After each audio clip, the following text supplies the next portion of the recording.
Public wifi या फिर किसी हैकर का अड्डा भी बोल सकते हैं। ये मैं क्यों बोल रहा हूँ, अगर आपने आधी भी वीडियो देख ली ना तो आपकी आंखें खुल जाएंगी और कभी भी पब्लिक वाईफाई का इस्तेमाल नहीं करोगे। आज मैं एक ऐसी चीज पर बात करने वाला हूँ जिसे हम सब लोग फ्री मानकर इस्तेमाल करते हैं। घंटों बैठकर इंस्टाग्राम, यूट्यूब और ऑनलाइन क्लासेस भी लेने लगते हैं, लेकिन इसकी कीमत बहुत भारी हो सकती है। साइबर सिक्योरिटी के हिसाब से पब्लिक वाईफाई का उपयोग करना डिजिटल रूप से अपनी पहचान को एक भीड़ भरी सड़क पर फेंकने जैसा है। ये एक सुविधा नहीं है बल्कि एक जानबूझकर उठाया गया जोखिम है। देखिए, इस वीडियो में मैं आपको समझाने के लिए दो माइंडसेट यूज करूंगा। एक तरफ है साइबर सिक्योरिटी, जिससे कि हमें किस तरीके से सुरक्षित रहना है ऑनलाइन, और दूसरी तरफ हम बात करेंगे कि हैकर का माइंडसेट किस तरीके का होता है, और ये बात करेंगे कि उस हैकर की गलती की वजह से पूरा इंटरनेट संक्रमित कैसे होता है, यानी कि पूरी वाईफाई हैक कैसे होती है। वो जानबूझ करके वाईफाई संक्रमित नहीं करता, सिर्फ अपने बचाव के लिए करता है। इस वीडियो में हैकर्स के माइंडसेट यूज होंगे और इस वीडियो में ज्यादा गहराई से और डीपली बातें होंगी। अब आप सिंपली वे में सुनिए। अगर कोई हैकिंग से रिलेटेड कुछ भी काम करता है, ऑनलाइन इलीगल काम, उल्टी सीधी वेबसाइट विजिट करना जैसे कि डार्क वेब, या फिर ऑनलाइन किसी ब्रांड्स को या फिर किसी व्यक्ति को धमकी देना, या फिर किसी बड़े बिजनेसमैन या फिर बड़े पॉलिटिशियन को धमकी देना, तो इस तरीके के इलीगल काम करने के लिए वो कभी भी अपनी घर की वाईफाई इस्तेमाल नहीं करेगा। क्यों? क्योंकि वो पकड़े जाने नहीं चाहते। अगर वे अपने घर के स्थायी आईपी एड्रेस का उपयोग करके, तो पुलिस या साइबर सेल आसानी से उनके आईएसपी के रिकॉर्ड से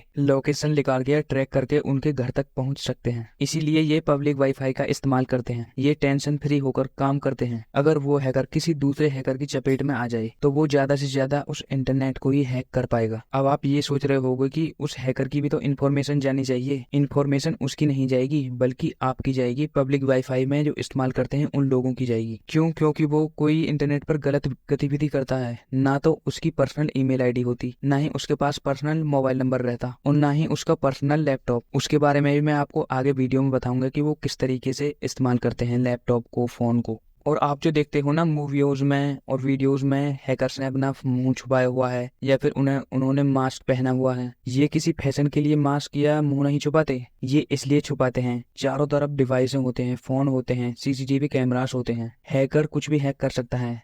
साइड में रखा हुआ फोन भी हैक कर सकता है, उसके कैमरे को भी चालू कर सकता है, और आसपास कर जो सीसीटीवी कैमरास जो लगे हुए हैं उनको भी हैक करके उनके फेस या उनको देखा जा सकता है। इसलिए वो मास्क लगाते हैं और अपने फेस को ढक कर रखते हैं। मुझे नहीं लगता कि ये इन्फॉर्मेशन मेरे अलावा आपको किसी और ने दी हो। तो अब इससे बचने के क्या तरीके हैं? तो पहले तो उसका माइंडसेट समझते हैं जिसकी वजह से वाईफाई हैक हुआ है या फिर संक्रमित हुआ है। सबसे पहले वो क्या काम करते हैं, एक अलग लैपटॉप और एक फोन को लेते हैं जिसमें उसका कुछ भी पर्सनल नहीं हो, ना तो पर्सनल ईमेल आईडी और ना ही फोन नंबर। और वो कई तरीके के टूल और वीपीएन यूज करते हैं, जैसे कि एक टूल तो है टिल ओएस और उसके साथ में यूज होने वाला है टॉर ब्राउजर। ये इनका कंप्लीट हो गया है सेटअप। इसके बाद ये एक फ्री का इंटरनेट तलाशते हैं, क्योंकि घर के इंटरनेट से तो ये इसको चलाएंगे नहीं। तो ये किसी कैफे में जाएंगे या फिर लाइब्रेरी में। इसके बाद वो कुछ भी कर सकते हैं। उस व्यक्ति को कोई भी नहीं पकड़ सकता, कोई भी, कितने भी पावरफुल टेक्नोलॉजी भी नहीं पकड़ सकती उस व्यक्ति को। ये व्यक्ति इंटरनेट पर किसी को भी धमकी दे सकता है, किसी भी तरह का इलीगल काम कर सकता है।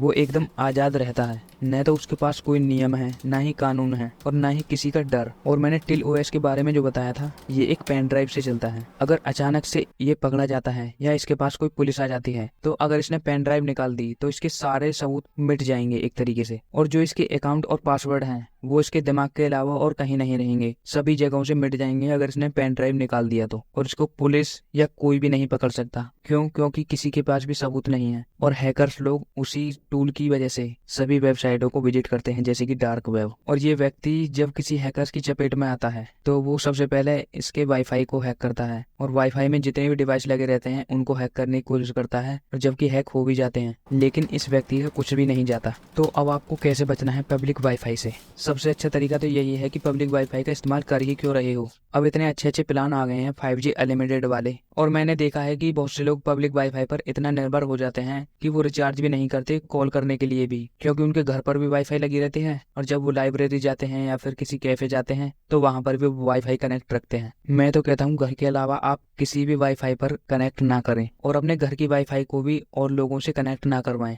और अब बहुत से लोग वो बच्चे हैं जिनको वाईफाई कनेक्ट करना ही करना है, बगैर कनेक्ट करे उनका काम नहीं चलेगा। तो उनके लिए भी एक सॉल्यूशन है। उनका सॉल्यूशन ये है कि उनको एक सेकेंडरी फोन रखना चाहिए। सेकेंडरी फोन यानी कि उनका जो पर्सनल फोन है वो पर्सनल कामों के लिए ही यूज हो, जैसे कि bank account, social media accounts, बस वहीं तक। और दूसरा सेकेंडरी डिवाइस वो किसी भी तरीके से इस्तेमाल कर सकते हैं। पब्लिक वाईफाई में कनेक्ट करो, चाहे वो किसी भी तरीके के एप्स, सॉफ्टवेयर, किसी भी तरीके की वेबसाइट चलाओ, उससे उनके पर्सनल डेटा पर, पर्सनल अकाउंट्स पर कुछ भी फर्क नहीं पड़ेगा। सेकेंडरी डिवाइस होने का यही फायदा है। सेकेंडरी डिवाइस को अगर इस तरीके के इस्तेमाल कर भी रहे हो, जैसे कि उल्टी सीधी एप्स या फिर वेबसाइट या पब्लिक वाईफाई पर इस्तेमाल करना, तो बिना वीपीएन के इस्तेमाल नहीं करो तो ही अच्छा है। वीपीएन जरूर इस्तेमाल करो। वीपीएन को इस्तेमाल करने के लिए मैं क्यों बोल रहा हूँ, क्योंकि ये आपकी लोकेशन को छुपा देता है पूरी तरीके से। वैसे फ्री वीपीएन का इस्तेमाल हमें नहीं करना चाहिए, क्योंकि ये अपना डेटा चुराते रहते हैं। भले ही ये आपको एक प्राइवेट नेटवर्क प्रदान कर दें, लेकिन हमारा उसमें कोई पर्सनल डेटा नहीं है, तो कोई टेंशन वाली बात नहीं है फ्री वीपीएन का इस्तेमाल करने के लिए भी। और इस वीडियो को यहीं पर समाप्त करते हैं। मैं टेक्नोलॉजी और साइबर सिक्योरिटी से रिलेटेड वीडियोस बनाता हूँ। मुझे साइबर सिक्योरिटी के बारे में बहुत ही ज्यादा नॉलेज तो नहीं है, लेकिन मैं बहुत ही ज्यादा रिसर्चिंग करता हूँ जब भी वीडियो बनाता हूँ, क्योंकि मुझे साइबर सिक्योरिटी में बहुत ज्यादा इंटरेस्ट है। मेरे चैनल की सबसे मेन चीज है सिक्योरिटी। इसी सिक्योरिटी रीजन की वजह से मैं चाइनीज फोन को प्रमोट नहीं करता, चाइनीज फोन को चलाता भी नहीं हूँ। हमेशा आपको भी सलाह दूंगा सैमसंग, गूगल पिक्सल या फिर एप्पल का फोन ही चुने, अगर आपको अपनी सेविंग्स, बैंक अकाउंट्स की चिंता है तो। वीडियो को यहाँ तक देखने के लिए धन्यवाद।